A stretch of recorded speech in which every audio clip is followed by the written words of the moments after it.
नमस्कार, मैं हूं ID24 के खास कार्यक्रम सोशल मीडिया स्पेशल में आपका स्वागत है। जी हाँ, जहां हम बात करते हैं देश दुनिया की तमाम बड़ी खबरों के बारे में, तो इन खबरों का रुख कर उससे पहले आपको बड़ी खबरें बता देते हैं। जहां संगम में लगी हर हर गंगे के साथ पौष पूर्णिमा की डुबकी। इसके साथ ही अब तक 60 लाख से ज़्यादा लोगों ने स्नान किया है। लगभग 4 करोड़ रुपए के कारोबार का अनुमान जताया जा रहा है। इसके साथ ही प्रधानमंत्री नरेंद्र मोदी ने जेट मोड सुरंग का उद्घाटन भी किया है। आपको बता दें कि 8,650 फीट की ऊंचाई पर स्थित है जेट मोड सुरंग। इसके साथ ही अब रुख करेंगे अगली बड़ी खबरों का, जिस पर हम चर्चा करेंगे। तो बता दें कि महाकुंभ में एप्पल के संस्थापक स्टीव जॉब्स की पत्नी पहुंची हैं। इसके साथ ही बाबा विश्वनाथ मंदिर में शिवलिंग नहीं छूने दिया गया है। इसके साथ ही बता दें कि 14 जनवरी यानी कि कल उत्तर प्रदेश में सार्वजनिक अवकाश रहेगा, क्योंकि कल मकर संक्रांति भी है। और ऐसे मकर संक्रांति के अवसर पर उत्तर प्रदेश में तमाम जो सरकारी दफ्तर हैं, बैंक हैं या तमाम जो सरकारी संस्थाएं हैं, वहां पर अवकाश घोषित किया गया। इसके साथ ही आपको बता दें कि लगातार जिस प्रकार से भारतीय टीम जो है लगातार मैच खेल रही है, उसके बाद अब मैच को लेकर यानी कि जो अगले मैच होंगे उसको लेकर कप्तान कौन होगा, इसको लेकर कहीं ना कहीं अब सवाल खड़े हो रहे हैं कि आखिर अगले मैच में कप्तान कौन होगा। वहीं अमेरिका में आग का तांडव लगातार जारी हो, अब तक 24 की मौत हो चुकी है। तो बता दें कि कैलिफोर्निया में लगातार वहां के जंगलों में आग का तांडव देखने को मिल रहा है और कई हजारों लोग जो हैं वो बेघर हो गए। कई लोगों को अपने घरों को भी छोड़ना पड़ा है। तो इन्हीं खबरों पर हम विस्तार से चर्चा करेंगे और शुरू करते हैं हमारा आज का programme social media special bulletin का। तो खबर उत्तर प्रदेश के प्रयागराज से है, जहां संगम तट पर श्रद्धालुओं का सैलाब उमड़ा है। आपको बता दें कि अब तक 60 लाख से ज्यादा लोगों ने स्नान किया है। संगम नगरी में श्रद्धालुओं का रेला लगा हुआ है। आपको बता दें कि पूर्णकाल से पहले आधी रात से ही संगम का स्नान प्रारंभ माना जाता है। लगभग 4 लाख करोड़ रुपए के कारोबार का अनुमान भी जताया जा रहा है। तो आपको बता दें कि जीडीपी में 1% वृद्धि का अनुमान भी जताया गया है। तो लगातार संगम में श्रद्धालु आस्था की डुबकी लगाते हुए नजर आ रहे। अब तक 60 लाख से ज्यादा लोगों ने स्नान किया है। संगम नगरी में चमक और सनातन की दमक देखने को मिल रही है। तो 144 साल बाद अद्भुत संयोग में महाकुंभ की शुरुआत हुई है। आज 1 करोड़ श्रद्धालु आस्था की डुबकी लगाएंगे। तो आज से 26 फरवरी यानी कि 13 जनवरी से 26 फरवरी तक महाकुंभ का आयोजन किया जा रहा है। आपको बता दें कि आज पौष पूर्णिमा के दिन से लेकर महाशिवरात्रि के दिन तक महाकुंभ का आयोजन किया जाएगा। हर दिन करोड़ों श्रद्धालु महाकुंभ में आस्था की डुबकी लगाते हुए नजर आएंगे। तो महाकुंभ का जो स्वरूप है वो दिव्य और भव्य नजर आ रहा है। तमाम तरह की वहां पर सुरक्षा व्यवस्थाएं की गई हैं। पहले दिन राज्य से स्नान में जन सैलाब उमड़ा है। देश विदेश के तमाम जो श्रद्धालु हैं, पर्यटक हैं, तमाम जो दार्शनिक लोग हैं वो पहुंचे हैं। तो पौष पूर्णिमा पर कुंभ का पहला स्नान आज सुबह 5 बजे से ही शुरू हो गया है। ब्रह्म मुहूर्त थे। आपको बता दें कि ब्रह्म मुहूर्त में बड़ी तादाद में जो श्रद्धालु थे वो उमड़े, उन्होंने स्नान किया। और कुंभ के बाद यानी कि स्नान के बाद दान पुण्य का खासा महत्व होता है। लोग दान पुण्य करते हैं। तो बड़ी तादाद में जो श्रद्धालु है वहां पहुंचे। तमाम तरह की व्यवस्थाएं की गई हैं। तो 13 जनवरी से लेकर 26 फरवरी तक कुंभ का आयोजन किया जाएगा। पौष पूर्णिमा के दिन से यानी कि आज के दिन से कुंभ स्नान की शुरुआत हुई, जो कि महाशिवरात्रि के दिन तक चलेगा। कल आपको बता दें कि मकर संक्रांति भी है और मकर संक्रांति के दिन दूसरा स्नान होगा, जो कि बड़ी तादाद में श्रद्धालु मकर संक्रांति का त्योहार मनाते हुए नजर आएंगे और आस्था की डुबकी लगाते हुए नजर आएंगे। तो 144 साल बाद यह अद्भुत संयोग बन रहा है और माना जाता है कि इस अद्भुत संयोग में जो भी श्रद्धालु कुंभ में संगम में स्नान करता है, आस्था की डुबकी लगाता है, उसकी हर एक मनोकामनाएं पूरी होती हैं। तो 60 लाख से ज्यादा श्रद्धालु पहुंचे। बताया जा रहा है कि हर घंटे लाखों श्रद्धालु संगम में आस्था की डुबकी लगाते हुए नजर आ रहे हैं। तमाम तरह की वहां पर सुरक्षा व्यवस्थाएं की गई हैं। सीसीटीवी कैमरे के जरिए, सुरक्षा जवानों के जरिए वहां पर निगरानी रखी जा रही है। श्रद्धालुओं के लिए किसी प्रकार की अव्यवस्था ना हो, इसके लिए तमाम तरह की व्यवस्थाएं वहां पर की गई हैं। तो टेंट लगाए गए हैं श्रद्धालुओं के रुकने के लिए। इसके साथ ही होटलों में और तमाम जो स्थल हैं वहां पर तमाम तरह की व्यवस्थाएं की गई हैं।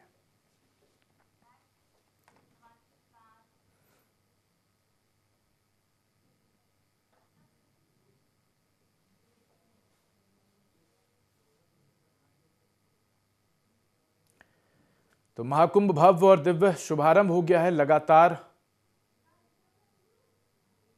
बता दें कि जो श्रद्धालु हैं वो आस्था की डुबकी लगाते हुए नजर आ रहे हैं।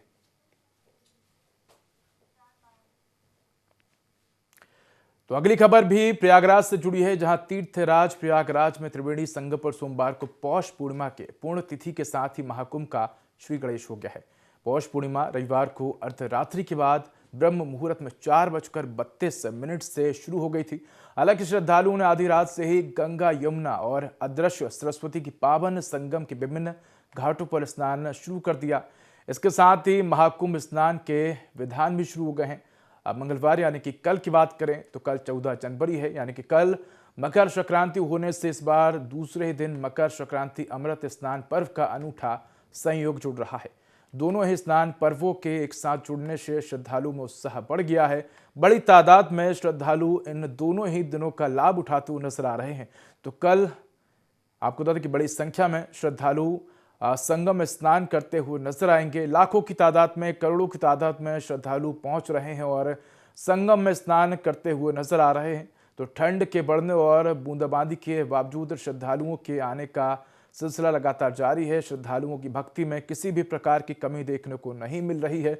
संतों महंतों के शिविर जागृत हैं। लगातार जो श्रद्धालु दूर दूर से पहुंच रहे हैं वो इन शिविरों में भी आश्रय ले रहे हैं और लगातार मेले के हर एक क्षेत्र का भ्रमण करते हुए नजर आ रहे हैं। तो पूरे मेले क्षेत्र में प्रवचन और वेद की ऋचाओं की गूंज है। जगह जगह आपको बता दें कि भक्ति से सराबोर मेला स्थल नजर आ रहा है। लगातार मंत्रोच्चार और तमाम जो साधु संत है वो मेला स्थल पर नजर आ रहे हैं, अपनी भक्ति में डूबे हुए हैं। तो 144 साल बाद इस प्रकार का अद्भुत संयोग बना है और इस अद्भुत संयोग में हर एक व्यक्ति, हर एक श्रद्धालु इस पल का साक्षी बनना चाहता है। तो जिला और मेला प्रशासन ने हर स्तर पर तैयारियां पूरी कर ली हैं। कड़ी सुरक्षा व्यवस्था की गई है। इस महाकुंभ से देश की 1% जीडीपी बढ़ने की उम्मीद है। तो माना जा रहा है कि तमाम देश विदेश के जो पर्यटक हैं, श्रद्धालु हैं, वो इस धार्मिक कार्यक्रम में शामिल होने के लिए पहुंच रहे हैं। इससे वहां पर रोजगार, इसके साथ ही वहां पर आय, तमाम तरह की जो विकास की योजनाएं हैं वो कहीं ना कहीं उनमें वृद्धि होती हुई नजर आएगी और जो देश की जीडीपी है उसमें भी कहीं ना कहीं इसका सीधा असर होता हुआ नजर आएगा।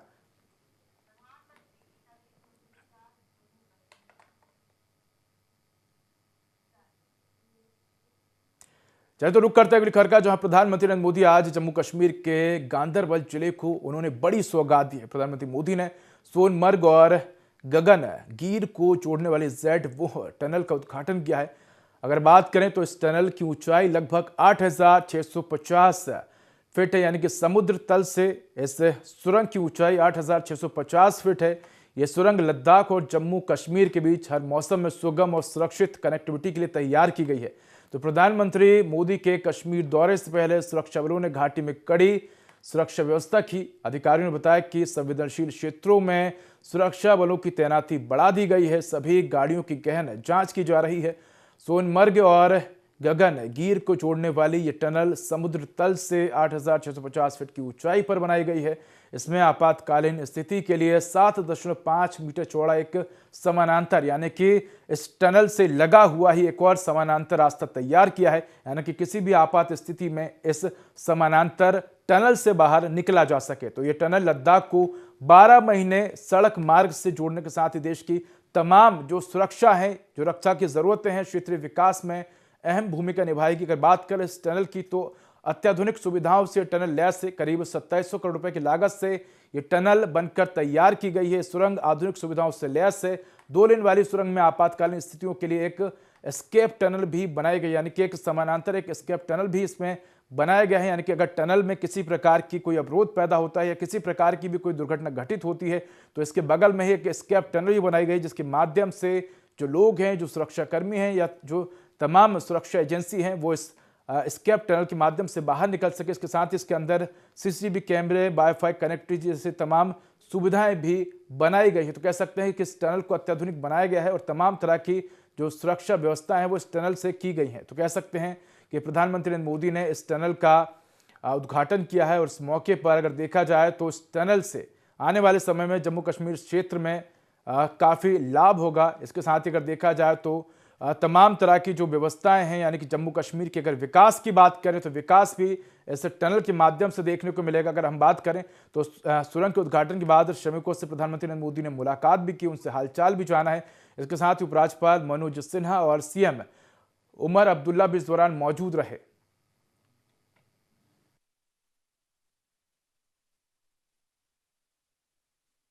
साथियों, आज जम्मू कश्मीर से लेकर अरुणाचल प्रदेश तक आज आप देख रहे हैं कि कितनी शानदार रोड, कितनी टनल्स, कितने ब्रिज बन रहे हैं। हमारा जम्मू कश्मीर तो अब टनल का, ऊंचे ऊंचे पुलों का, रोपवे का हब बनता जा रहा है। खबर प्रयागराज यानी कि कुंभ से जुड़ी हुई है। बता दें कि मध्य प्रदेश की पूर्व सीएम उमा भारती ने कहा कि कुंभ निजी आस्था का विषय है। जिन नेताओं को कुंभ में जाना है जाएं, जिनको नहीं जाना है नहीं जाएं। उन्होंने कहा कि जो लोग महाकुंभ आ रहे हैं उनसे मुझे प्रेरणा मिली है कि मुझे भी स्नान करना चाहिए। मैं सामान्य श्रद्धालु की तरह महाकुंभ में जाऊंगी। तो महाकुंभ में जाने और न जाने यानी कि निजी सवाल पर उन्होंने कहा कि महाकुंभ में जाना या ना जाना व्यक्ति का निजी अधिकार है। जो जाना चाहता है वो जाए, जो नहीं जाना चाहता वो ना जाए। उन्होंने कहा कि जो लोग महाकुंभ में आ रहे हैं उनसे मुझे प्रेरणा मिली है, मुझे भी स्नान करना चाहिए। मैं सामान्य श्रद्धालु की तरह महाकुंभ में जाऊंगी। तो 13 जनवरी से 26 फरवरी तक महाकुंभ का आयोजन किया जा रहा है और आज महाकुंभ में पहले दिन करोड़ों श्रद्धालु आस्था की डुबकी लगाते हुए नजर आ रहे हैं और इसी को लेकर मध्य प्रदेश के पूर्व मुख्यमंत्री उमा भारती ने भी बयान दिया है। उन्होंने कहा कि जिन नेताओं को जाना है वो जाएं, जिनको नहीं जाना है वो ना जाएं। तो कुंभ को लेकर उमा भारती ने बड़ा बयान दिया है। उन्होंने कहा कि कुंभ निजी आस्था का विषय है, यानी कि जिनको जाना है वो जाएं और जिनको नहीं जाना है वो ना जाए। मैं सामान्य श्रद्धालु की तरह महाकुंभ में जाऊंगी।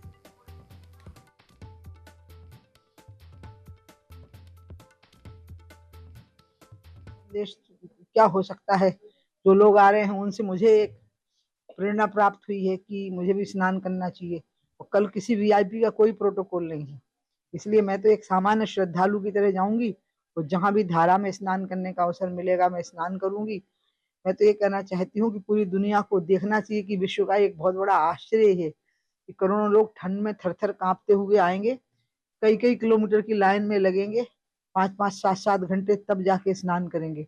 और कुंभ में लोगों की आस्था ये रहती है कि कुंभ में जाते हुए मर गए तो तर जाएंगे और कुंभ स्नान करके लौट आए तो तर जाएंगे।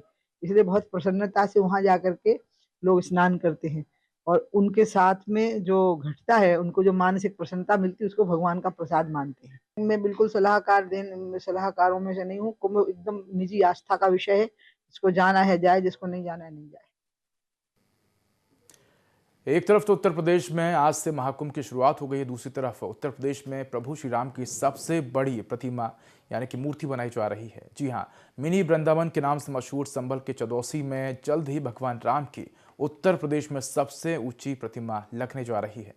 पिछले करीब 1.5 साल से ये प्रतिमा तैयार की जा रही है। भगवान श्री राम की प्रतिमा अब लगभग बनकर तैयार हो गई है। मुख्यमंत्री योगी आदित्यनाथ और राज्यपाल आनंदीबेन पटेल ने विशालकाय प्रतिमा के निर्माण के लिए रामबाग धाम ट्रस्ट को बधाई दी है। उम्मीद है कि मुख्यमंत्री जल्द ही प्रतिमा का अनावरण कर सकते हैं। बता दें कि मिनी वृंदावन के नाम से मशहूर चंदौसी धार्मिक नगरी के रूप में मशहूर है। महाराष्ट्र की तरह इस कस्बे में भी बड़े पैमाने पर गणेश शोभा यात्रा निकाली जाती है। अगर बात करें इस प्रतिमा की तो भगवान राम की 51 फीट ऊंची प्रतिमा कस्बे के धार्मिक महत्व को और बढ़ा देगी। ये उत्तर प्रदेश में सबसे ऊंची प्रतिमा होगी। रामबाग धाम ट्रस्ट द्वारा इस मूर्ति का निर्माण किया जा रहा है। इस विशालकाय प्रतिमा में भगवान श्री राम एक हाथ में धनुष और दूसरे हाथ से आशीर्वाद दे रहे हैं। प्रतिमा के पास एक अशोक वाटिका का भी निर्माण किया जा रहा है। रामबाग धाम ट्रस्ट से जुड़े सदस्य ने बताया कि करीब 51 फीट ऊंची भगवान श्री राम की भव्य और दिव्य प्रतिमा का निर्माण कार्य लगभग पूरा होने वाला है। प्रतिमा का निर्माण 31 मई 2023 को शुरू किया गया था। उन्हें बताया कि प्रतिमा लगभग बनकर तैयार है। इस पर रंग रोगन का काम भी शुरू हो गया है। उन्होंने बताया कि जल्द ही मुख्यमंत्री योगी आदित्यनाथ इस प्रतिमा का अनावरण करेंगे। तो संभल में भगवान श्री राम की विशालकाय प्रतिमा लगभग बनकर तैयार हो गई है और अंतिम चरण में है, तो यानी कि रंग रोगन का कार्य किया जा रहा है। 51 फीट ऊंची ये भगवान श्री राम की प्रतिमा है और भगवान श्री राम के एक हाथ में धनुष तो दूसरे हाथ में से वे आशीर्वाद देते हुए नजर आएंगे। तो ये प्रतिमा जो कि हम आपको दिखा रहे हैं और ये लगभग बनकर तैयार है। तो मुख्यमंत्री योगी आदित्यनाथ इस प्रतिमा का उद्घाटन यानी कि लोकार्पण करते हुए नजर आएंगे। धाम है चंदोसी मिनी वृंदावन है जनपद संभल की, और यहाँ रामबाग धाम पर भगवान राम की एक दिव्य और भव्य ऊंची प्रतिमा लगभग 65 फीट ऊंची है। इसका निर्माण किया जा रहा है और ये 31 मई 2023 से निरंतर बन रही है, एक भी दिन इसमें गैप नहीं हुआ है और ये लगभग बनकर तैयार है। पेंटिंग शुरू हो गई है और बहुत ही शीघ्र माननीय मुख्यमंत्री श्री योगी आदित्यनाथ जी के कर कमलों से प्रभु की इस दिव्य प्रतिमा का अनावरण किया जाएगा और रामबाग धाम का सौंदर्यीकरण चल रहा है। और जैसे ही कार्य पूरा होगा माननीय मुख्यमंत्री जी यहाँ आएंगे और हम सबको आशीर्वाद देंगे और भगवान राम की इस प्रतिमा का अनावरण करेंगे। वो बैकुंठ नगरी बद्रीनाथ धाम में रविवार को हुई बर्फबारी के बाद मौसम खुशगवार हुआ है। बता दें कि बर्फबारी के बीच पुलिस के हिमवीर जवानों द्वारा बद्रीनाथ धाम की कड़ी सुरक्षा की जा रही है। बर्फबारी के बाद चटक धूप के साथ बद्रीपुरी में दिन की शुरुआत हुई है। बता दें कि शीतकाल में बद्रीनाथ धाम के कपाट बंद होने के चलते हनुमान चट्टी से आके आम लोगों का प्रवेश वर्जित रहता है। लिहाजा बद्रीपुरी में इन दिनों केवल मंदिर परिसर की सुरक्षा के लिए आईटीबीपी के जवानों के अलावा बीकेटीसी के कुछ सुरक्षा कर्मी ही मौजूद रहते हैं।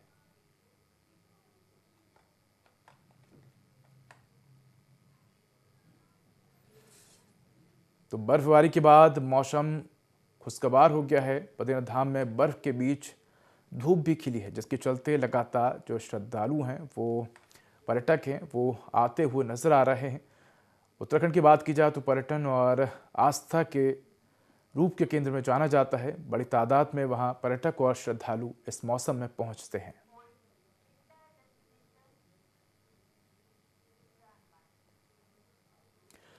सूबे की एकमात्र शीतकालीन पर्यटन स्थली और विंटर डेस्टिनेशन के रूप में प्रसिद्ध औली में इस सीजन की चौथी बर्फबारी होने से जहां पर्यटन कारोबारियों और पर्यटकों के चेहरे खिल गए हैं, तो वहीं नगर क्षेत्र में भी हल्की बर्फबारी और बारिश से जनजीवन प्रभावित रहा है। जोशीमठ औली रोड पर बर्फबारी के बाद सड़क पर जगह जगह वाहनों का लंबा जाम लगने से हिमक्रीड़ा स्थली औली आने वाले पर्यटकों को काफ़ी दिक्कतों का सामना करना पड़ रहा है। टीबी टावर, लोअर औली से लेकर कवाड़ बैंड और औली के बीच कई जगहों पर पर्यटकों के वाहन कच्ची बर्फ और पाले में रपटती नजर आए। विंटर हिल स्टेशन औली की सड़क कई जगहों पर सक्रिय होने से कई वाहनों को धक्का देकर सड़क से किनारा किया गया है, जिसके बाद वाहनों की आवाजाही शुरू हो चुकी है। आपको बता दें कि इसके बावजूद विंटर डेस्टिनेशन औली में ताजा हिमपात होने से औली पहुंचे पर्यटकों में बर्फबारी का खूब लुत्फ उठाया और GMVN की चेयर लिफ्ट से औली की बर्फीली वादियों का दीदार भी किया है। तो जोशीमठ औली सड़क मार्ग पर जगह जगह पर्यटकों के समूह डीजे की धुन पर बर्फबारी में ठुमके और झूमते नाचते नजर आए हैं।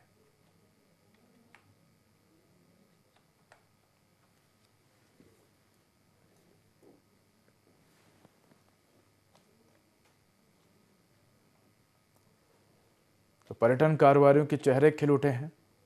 कई जगहों पर वाहनों का हालांकि लंबा जाम भी देखने को मिला है।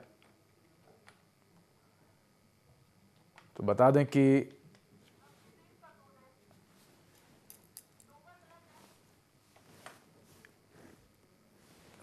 कि लगातार बर्फबारी से उत्तराखंड में पर्यटन और श्रद्धालुओं के आने का सिलसिला जारी है और हालांकि सुरक्षा व्यवस्था भी की गई है। तो पर्यटकों के चेहरे खिल उठे हैं। पर्यटक इन बर्फबारी के बीच झूमते गाते नाचते नजर आए हैं।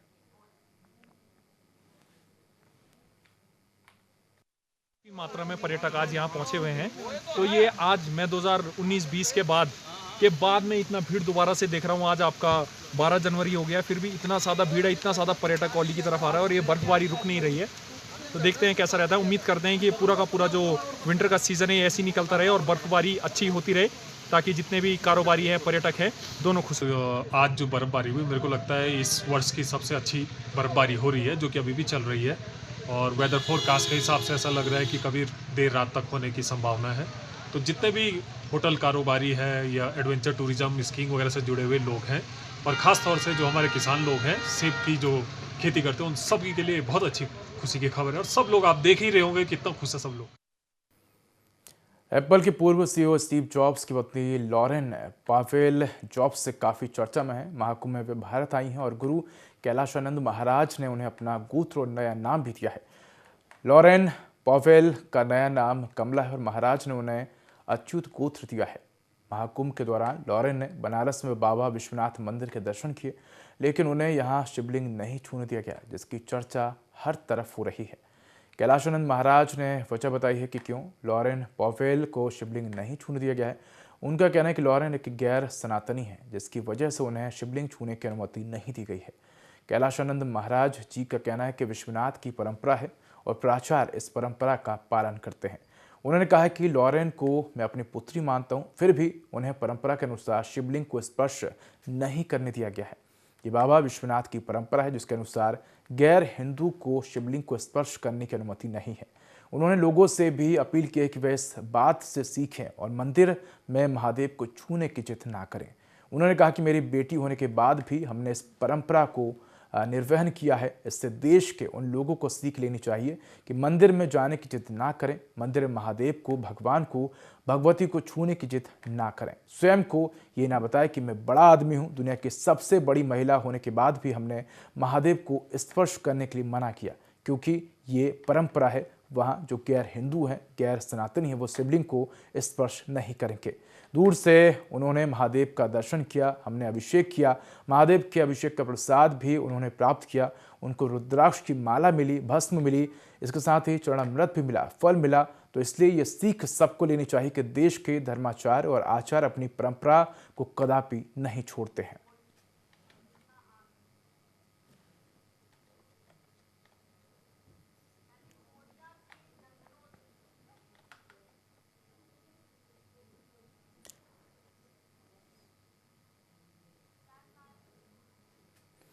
अमेरिका के कैलिफोर्निया के जंगलों से फैली आग ने लॉस एंजेलिस में कई तबाही मचाई है। ऐसी तबाही मचाई कि हर कोई सहम रहा है। आग की वजह से लाखों लोग घर छोड़ने को मजबूर हो रहे हैं, जिनमें अमेरिकी फिल्म जगत की कई हस्तियां भी शामिल हैं। आग ने हॉलीवुड हिल्स को भी अपनी चपेट में ले लिया है। इस आग का अभी तक कोई काबू नहीं पाया गया है। आपको बता दें कि आग अभी तक लगी है।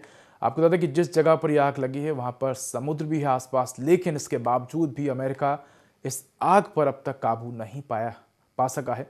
अमेरिका के सबसे अधिक आबादी वाले काउंटी लॉस एंजेलिस के जंगलों में लगी आग अब और भयानक रूप ले चुकी है। इस आग में अब तक मरने वालों की संख्या कम से कम 24 तक पहुंच चुकी है। इस आग से हजारों इमारतें जलकर खाक हो चुकी हैं। कैलिफोर्निया के जंगलों में लगी आग ने ऐसा विकराल रूप लिया है जिसे देखकर कोई भी सिर रह जाएगा। जंगलों से शहरों तक फैल चुकी इस आग ने लॉस एंजेलिस और हॉलीवुड हिल्स में तबाही मचा दी है, जिससे हजारों लोग पलायन को मजबूर हैं। बता दें कि भयानक आग ने लगभग 12,000 से ज्यादा घरों को अपनी चपेट में ले लिया है। इससे सांता मोनिका और प्रशांत महासागर के बीच बने कई महंगे घर भी प्रभावित हुए हैं। मालिबू के लिए भी नई चेतावनी जारी की गई है। कई जगह आग बेकाबू हो गई है, जिसकी वजह से हॉलीवुड के कई कार्यक्रम रद्द कर दिए गए हैं या कैंसिल होने वाले हैं। आपको बता दें कि लगातार इस आग के चलते कई तरह के नुकसान कैलिफोर्निया में देखने को मिले। कई जो जानवर हैं, कई जो जीव जंतु हैं, उनको काफ़ी नुकसान हुआ है। तो जो बाइडेन ने भी अपना विदेशी दौरा रद्द कर दिया है। इसके साथ ही बता दें कि कई हॉलीवुड के इवेंट्स भी इस आग के चलते रद्द हो गए हैं। तो आग से हजारों इमारतें जलकर खाक हो चुकी हैं। बता दें कि विंटर के सीजन में इस तरह की आग कहीं ना कहीं चिंता का विषय है और इस आग पर अभी तक काबू नहीं पाया जा सका है। तो कैलिफोर्निया के जंगल में लगी आग ने अमेरिका में भारी तबाही मचाई है। बिलियंस ऑफ डॉलर का अमेरिका में नुकसान हुआ है।